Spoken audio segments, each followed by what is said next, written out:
The 2024 elections were full of surprises, not just for politics, but for the media too. Joining me today on Headline Makers is veteran journalist Rajdeep Sardesai to talk about his book 2024, The Election That Surprised India, and the media's role in the election coverage. Thank you, sir, for joining us. Thank you very much, Ruel, and thank you very much for having me on Exchange for Media. Thank you. So let me ask you, in your book, you highlight how media shaped and misread the political narrative. In your view, what led journalists to misread the sentiment that was on the ground? You know, it's very interesting. I've done a fair few interviews, and it's a 500-page book. But a lot of people want to focus on the media chapter. It's almost like, that is the chapter that sort of created the buzz, even though there's a lot in the book well beyond the media. But you mentioned just now about how did the media or the poll pundits get it so wrong. You know, Ruel, we are a 140 crore country. Our electorate is now almost 100 crores. 65, 70 crore Indians vote. How do you capture the diversity of India sitting in a television studio in Noida? Or a pollster who at best can maybe track 1,000 people per constituency. It's very difficult. And therefore, as I mentioned in my first chapter, the gods that failed, let's not play God. We in the media should be more humble, pollsters should be humble and just accept that we are an incredibly diverse country. Right. How do you capture that diversity? And I think a section of the media gets so carried away with the surround sound that we all get trapped in our echo chambers. Arey, dunya bahar hai. In a country as vast as ours, it's in every mohalla, every village, every town. I think we need to accept that the media has its severe limitations. And partly a section of the media has completely allowed itself almost to become a cheerleader of one side to the point where it cannot simply connect itself anymore to the ground on both sides of the divide, on both sides of the political divide. I think media persons have lost their connect at times with the ground realities in this country. Right. You know, you've covered elections for many decades. What are the big shifts you're seeing in political coverage? How have we evolved or changed in that part? You know, it's an interesting question, Ruel. I covered my first election, general election in 1989. This was, remember, typewriter age. There was no computer also. There were certainly no pagers, no mobiles, no internet. I think, therefore, you were almost forced to remain on the ground for much longer. There was an intimate connection that you had with the ground realities. Because you had to go with your pen, paper, right, crisscrossing the country to get a sense of what is happening. Today, you can almost be, there are those who cover elections, as I say, almost by remote, sitting in a TV studio. Right. Or being podcasters in a digital studio. Or, that intimate connection of door-to-door meeting people, of actually spending longer hours on the ground. Right. You know, today even on television, sometimes it's, you're in fast forward mode. You don't have enough time to process what's happening. Right. Because everything has to be done. You have to be first and fast. Right. Not necessarily accurate. So I think that intimacy which existed before in election coverage, jo ek thehrav tha, the time you had. Right. I remember covering an election, Ruel, 1990 Maharashtra elections. I traveled through Vidarbha for 15 days to do 2-3 stories, but 15 days. आज आपको 15 minute मिलते हैं 15 minute या एक दिन में आपको करना पड़ता है पूरा विदर्भा की क्या हाल है. Right. So I think that has changed the way, because we are in fast forward mode. We are unable to process the news and the events and talk to people, because ultimately elections are about talking to people, connecting to people. That connection is somewhere lost. Right. And so there's an over-reliance on data-driven things rather than on-ground reporting. That's what you mean, right? I mean, data is important. I think that's one of the advantages today's generation has. Far more data is available. But I think technology has meant, because you're so reliant on technology, For everything. For everything. Right. That intimate personal connect Right. with the people, with the politician, with ground realities is lost somewhere. Now it's about access to the politician. Elections are not just about politicians, they're also about people, the voters. What are their concerns? You have to go deep into a village. Beyond them. Beyond the noise. You have to go beyond the headlines. You have to go beyond the bright lights. You have to go deep into a village to find out what people are thinking there. I'll give you the example of Ayodhya. Right. You could go to a Prime Minister's road show in Ayodhya during the general election and get carried away with the surround sound. But you didn't go deep into the towns and villages of Faizabad, where you might have found a very different picture. Right. And that's exactly what happened when Avdesh Prasad of the Samajwadi Party won that election. You see, today you want to get carried away with the razzmatazz, as I call it. The surround sound, the spectacle of politics. The spectacle of politics has taken over from the reality on the ground at times. I mean, that's one of the reasons, Roel, that I like to do elections on my plate, because when I sit with people over food, chatting with them in some nukkad, I know you get a different picture. You get a different picture. You're in a more informal setting. Right. You spoke about the surround sound, but it's not easy for journalists also to insulate themselves from the surround sound. So what can they also do in this kind of a situation? We have to step out of our echo chambers. We have to get beyond our own sort of biases and prejudices at election time. We all have our own biases and prejudices. Nothing wrong. Each one of us has our own biases, prejudices, sometimes preconceived notion ki kya hoga. We have to go, when we go at election time to cover an election, we have to, to whatever extent possible, keep our preconceived notions aside and just talk to people. Right. And I'll tell you one secret that I'm now learning more and more as I get older. Talk to the silent voter. Okay. जो camera के पास आता है, don't go to him or her. Okay. Because they want publicity. You see, when you do these sort of programs with 50 people shouting at each other in the crowd, you don't always listen to the loudest noises. Listen to the quiet voices. Those जो बाहर से देख रहे हैं क्या तमाशा चल रहा है, चुपचाप देख रहे हैं. जो चुपचाप देख रहे हैं ना, they may sometimes tell you the truth, right, which those who are more noisy may not. Right. Also, I agree with you that because we have become so polarized, hyper polarized, to find the reality within this noise around us is not easy. It's not, and there's so much of frenzied competition. दूसरा बदलाव ये आया है. When I started in 88, 89, I didn't have 100 TV channels that I had to compete with, right, or internet channels or podcasters. Today there are multiple players, multiple stakeholders in this media world. एक 3-4 अखबार हुआ करते थे. right, एक बिरादरी थी हम चारों की. अगर मैं लेट कोई प्रेस कॉन्फ्रेंस के लिए पहुंच गया, my friend would give me the entire notes. वो आजकल होता ही नहीं है. right. So it was a slower time. It was a softer time. But I guess in some ways it was a more valuable time, as you had more time. Right. एक समय होता है. Right. You had more time to process the news. Right. Let me ask you about exit polls, and we saw you, आपने dance भी किया था एक बार. अभी तो अभी आपका, how do you see exit polls overall, and what about the future of election coverage on television? I mean, will people start believing it in the way they used to? Very good question, Roel. My first chapter on my book starts with right, the whole pollster right, phenomenon, the whole phenomenon of exit pollsters. I think this, pollsters also, like journalists, need to be a little bit more humble. I have got the exact poll. मैं ही जानता हूँ क्योंकि मैंने इतने लोगों से बात की है. Look, I think a pollster also must realize that this is such a large electorate. You may not get every poll right. Politics has also become very competitive. So I think pollsters need to take a step back. Need to be perhaps a little bit more willing to put certain statutory caveats. कि देखिए, हमने इतने लोग, explain to the viewer on TV. मैंने इतने लोगों से बात की है. This is what we have got, but these are the statutory warnings. right, Some caveats have to be put.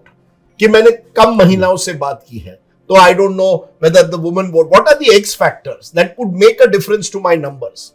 Look, I'm not saying stop exit polls. Exit polls की अपनी जगह होती है. Right. लेकिन let's not convert an exit poll into a tamasha. Tamasha. Nor should we claim exit polls are the only way to know what is the public mood. So, यार problem क्या है ना, Royal in India? The polling is done on one day and counting happens 2 or 3 days later. How do I fill the gap? ये तो 24 घंटे का एक जानवर है.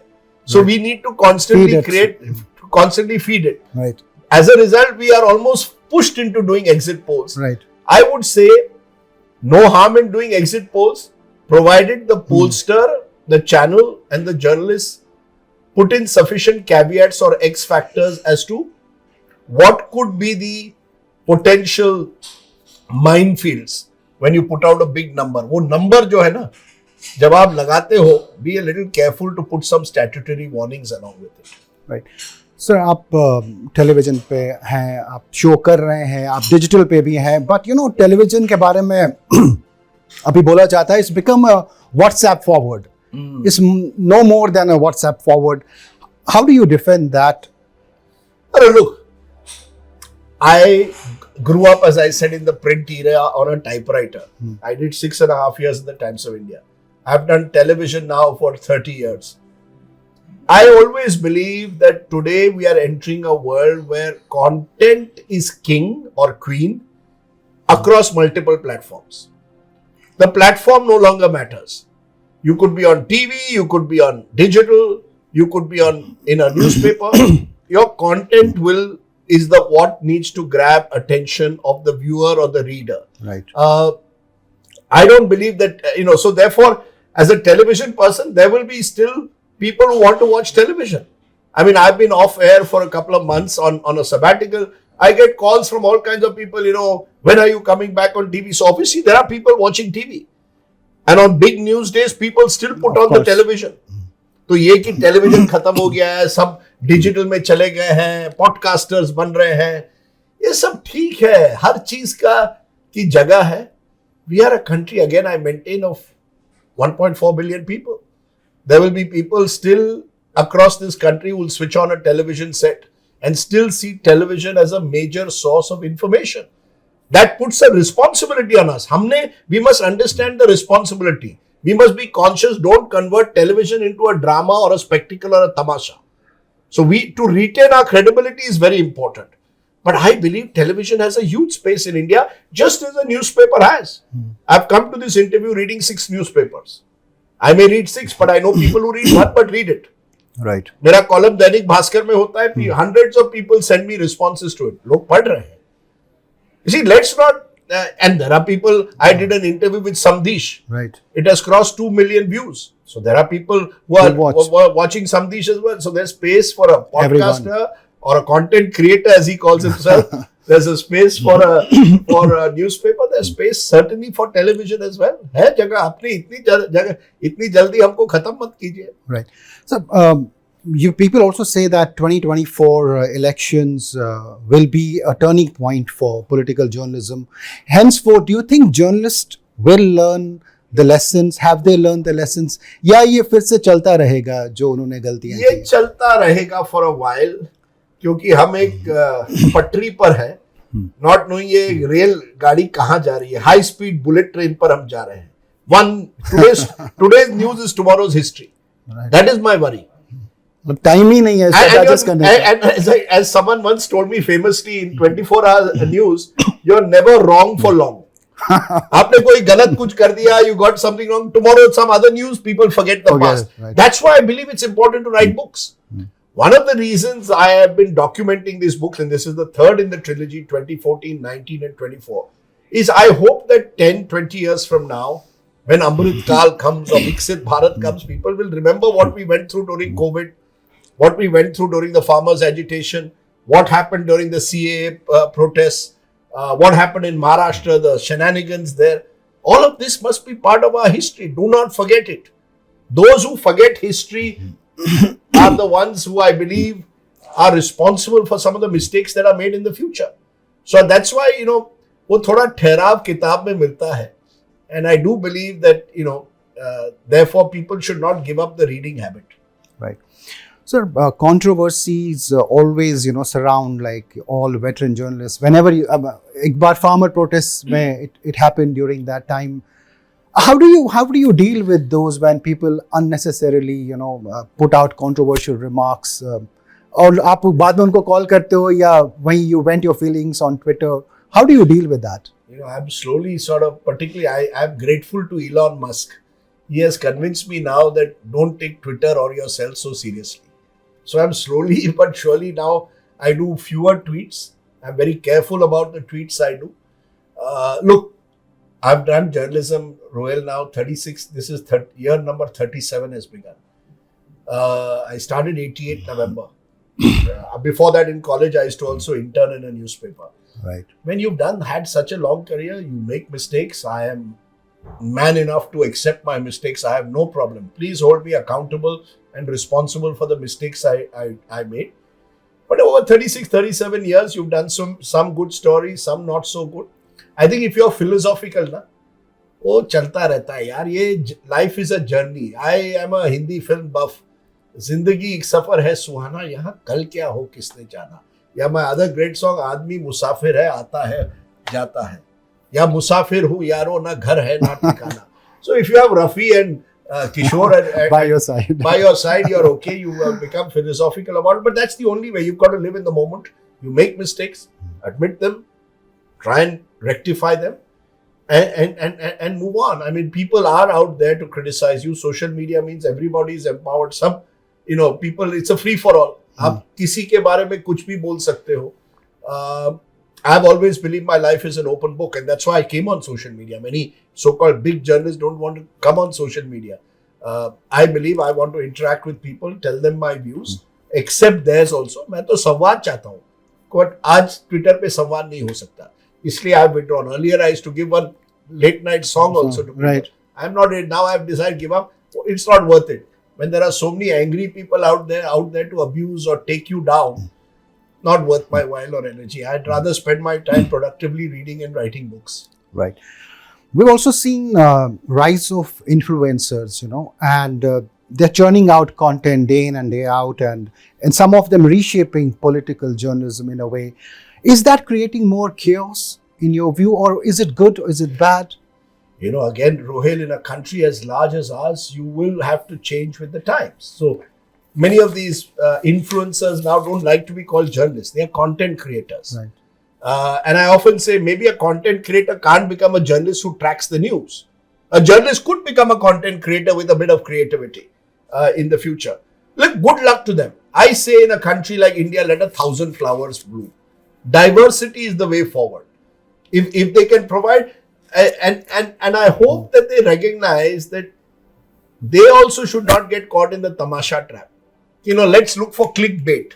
आजकल क्या है clickbait? Headline में, let's put something in the headline that is juicy. Right. फिर उसके बाद कोई juice नहीं. Yeah, look, one of the podcasters did an interview with me, which was ostensibly to be on the book, but hadn't read the book, and then asked me, tell me what your first kiss was like. अब क्या बताएं? So, वो juicy मसाला, देखो I always saw news as a थाली. इसमें दाल भी होती है, चटनी भी होती है, पापड़ होता है, चावल और सब्जी भी होती है, रोटी होती है. Now many people just want masala. So a lot of these influencers are very creative, very enterprising. I admire their energy, but I believe that there is space for all kinds of content creators in this country. Good luck to them. I'm grateful that I come from an earlier age. मुझे ये सब technology, I asked you before the interview, Instagram, how do I post on Instagram and do a reel? So I come from an earlier typewriter generation. I've tried to adjust myself to the new world, become digital friendly, but everything, I've been very lucky, Rohil. I've been part of this wonderful 35 years ride where I've seen the media change so dramatically. So I'm not complaining. I only wish all these young people well. I just wish that they would be focus a little bit more on credibility and not just on drama and the juice. My final two questions. One is, who is your favorite? Which shows do you watch on television, and who is your favorite? Person, anchor, journalist? Do you really love to watch? Which are my favorite shows on TV? Honestly, when I come home, I watch sport. Sport is Abduri back then news. yeah, it's a complete stress buster. But yesterday, for example, there was a Trump press conference on a collision of two planes, Yes. tragic collision in America, and I was listening to that, and I was, seeing the BBC, CNN coverage. I was flipping between that. When Gaza was taking place, I was flipping between global news. But by and large, I try and avoid too much news out on TV when I'm not on TV, because then your mind gets addled in a way. So I would say sport, music. I love this lovely Hindi channel called Masti. Occasionally serves lovely old Hindi music. Right. So I watch that. You ask me who's my favorite journalist. I really don't have a individual that I'm going to single out and say, this person is my favorite journalist. I met Bob Woodward, the great Bob Woodward of Washington Post, who brought out All the President's Men along with Carl Bernstein about 2 months ago. And, it was like a fan moment there. And then, I had my own special moment because N. Ram of the Hindu Right. was there. And he says, your book is better than Woodward's. And I said, sir, you are making my day.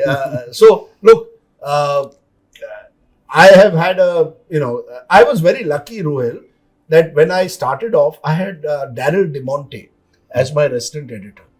He was one of India's first environmental journalists. I have a lot of respect for him because he started environmental journalism long before it became a fashion. And he was a great boss to have. I was fortunate to have Radhika and Prannoy Roy guiding me at NDTV. They were great mentors. I was fortunate at Network 18 to work with some wonderful professionals. I don't want to single one individual there, but we had the best team that I've ever worked with, honestly. We won more Ramnath Goenka awards in those 10 years than all the other channels put together. And NBA awards also. And NBA awards. But I certainly remember the Ramnath Goenka because, we used to all, that used to be seen as the gold standard at the times. NBA has, I know also, does a great job for TV journalism. And then at India Today, to work with someone, a legend like Arun Puri, who, today, India Today, if you want to study the 1980s, there's only India Today magazine. Some of the most wonderful writing and cover stories have been done in India Today in the 80s. Kalipuri has been very good to me at least. And I've been very fortunate, to have such, people that, and therefore I feel blessed. And most importantly, Rohel, the young people I've worked with. People ask me कि energy कहाँ से मिलती है आपको? Energy young लोगों से मिलती है. अब मैं नेता नगरी करता हूँ बीच में लल्लन टॉप पर. The London top team is just wonderful. शायद एनर्जी इसलिए भी कि आप चाय पे चर्चा नहीं कॉफी पे चर्चा कर रहे हैं. हाँ जो भी. But you should see these young kids. You said I'm so impressed by these young kids at London top. They are taking journalism, many of them, forward. Saurabh Dwivedi and his team. I mean, it's good to see young teams being built even in today's environment. Right. I had a young colleague of mine, Naresh Fernandez. He now edits Scroll. He and I, along with a few others, brought out a book, When Bombay Burnt, 92, 93 riots or blast. But nobody read it because nobody knew us. But we were, I think, we had a great team in those days of young people. Right. And so I've been very blessed to work with some wonderful young people all the time. And that's what has kept me energized. Right. And and one last person I remember now that you asked this question is in the cabin next to me when I was at Times of India. R.K. Lakshman बैठते थे. Right. The great R.K. Lakshman, cartoonist. I learned a lot from him. About discipline, about लगे रहो. Cartoon बनाना है, रोज बनाना है, 40 साल बनाना है, लगे रहो. People ask me, why do you continue to do the news? I said, yaar, aur kya kare? It's something I'm passionate about. I'm committed to telling you the news. I believe journalists must not take sides, but must take stands. Every now and then you must have the courage to take a stand against what is wrong, against abuse of power, against those who victimize others. अब चलता है, ज़माना बदलता है. But as I said, Rohel, I've had a good ride. If today somebody told me I'm turning 60 in a few months, यार अब हो गया, I say okay, चलो कुछ और करते हैं. But news will never go out of me. Right. That excitement of news. Right. My final question, are there any regrets and lessons from 2024 and what are they? You mean from the elections? From the elections, Look, yes. I wouldn't use the word regret. On 12th of May 2024, I put out a blog on my Straight Bat blog site saying, क्या BJP 272 भी पहुंच पाएगी? And I had given 10 reasons why the BJP was struggling to reach 272. You have a look at the blog, 8 out of 10 reasons have turned out to be right. But I was not so, when I put out the blog, I got such comments that, yeah, dekho, you are biased, you are anti-Modi, that's why you are saying this. So I also stepped back. I said, my God, maybe I've got it wrong. Did I go with some biases into this situation? And then the pollster said 400 par. So I said, my God. So I think sometimes one thing I've learned is stick to your convictions, what you have seen on the ground. Don't get carried away by what people are saying, particularly in this polarized world. You could get it wrong, but as long as you're making honest mistakes, it's okay. So that's one lesson. As I said, it's not a regret. I think I wish I had also traveled to Manipur during the elections because it would have been interesting to see how does a place which is scarred by violence, what does the vote mean for the voter there. I should have also gone to your home state of Kashmir, but I went during the state elections. Right. It's again a very complex part of the country. Feeds television in a large way, right? Sorry? It feeds news in a big way. Of course it does. It used to do it even more earlier. Right. But one of my happiest experiences, since you're from Kashmir, let me tell you, last year of 2024, was we were going towards Bijbehara. You know where that is in Analytical district. And suddenly I saw a large crowd running. Now, if my instincts were from the journalism of the 1990s, अरे कुछ blast हो गया होगा. Right. So I got out of the car and all, and wondering what had happened. Guess what? Forget about blast. They were all running because the Bijbehara Premier League final was going on. My God! And the crowd was full, and I felt good for a moment. I took a photograph with the winners and all that, and I said, "Yeah, nice to see this kind of." Enthusiasm among people in Bijbehara for cricket. It's a sign of maybe changing times, hopefully happier times.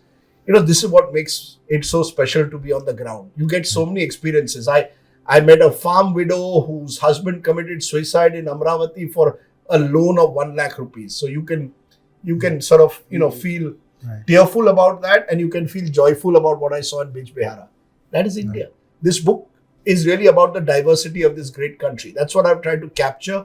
I've tried to capture the mistakes made, the abuse of power, whether it's with the ED, whether it's with COVID, mismanagement during COVID.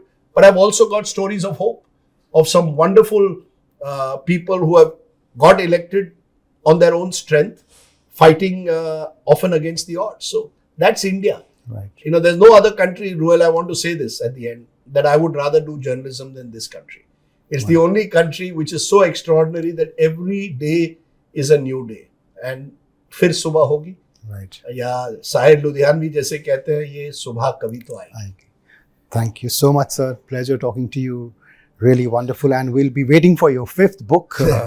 वो तो मुझे मालूम नहीं कब आएगा. I think I should now go back to writing on cricket, which is another of my great loves. But I want to tell this audience that I've known Ruel now for almost a decade. Right. I've seen you grow, and I've seen Exchange for Media and Anurag Batra also grow along with that. So good luck to you and your team. Thank you so much. Thank you. God bless.